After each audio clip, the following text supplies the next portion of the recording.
आजची तरुणाई व्यसनाच्या विळख्यात अडकत चालली आहे. समाजातील हे वास्तव दाखवणारा आणि सत्य घटनेवर आधारित असणारा शातीर द बिगिनिंग हा मराठी चित्रपट येत्या 13 जून रोजी प्रदर्शित होणार आहे.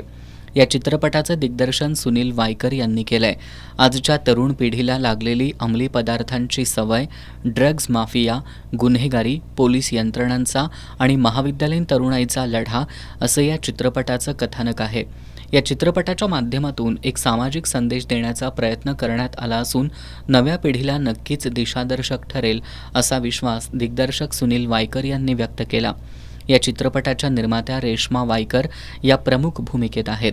हा चित्रपट काळाची गरज म्हणून पाहावा असं आवाहन त्यांनी केलं. त्यामध्ये मी आकांक्षा नावाची भूमिका केलेली आहे की जी कॉलेजला जाणारी तरुणी आहे आणि तिला समजतं की तिच्या कॉलेजमध्ये ड्रग्जचं रॅकेट चाललेलं आहे.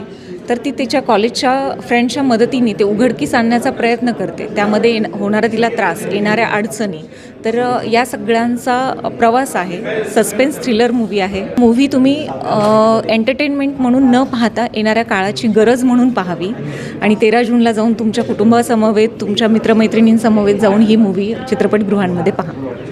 या चित्रपटात ज्येष्ठ अभिनेते योगेश सोमण, रमेश परदेशी, अनिल नगरकर, मीर सरोवर, रामेश्वर गीते, निशांत सिंग, वेद भालशंकर, अभिमन्यू वायकर यांच्या प्रमुख भूमिका आहेत. या चित्रपटाचा ट्रेलर नुकताच लॉन्च झालाय.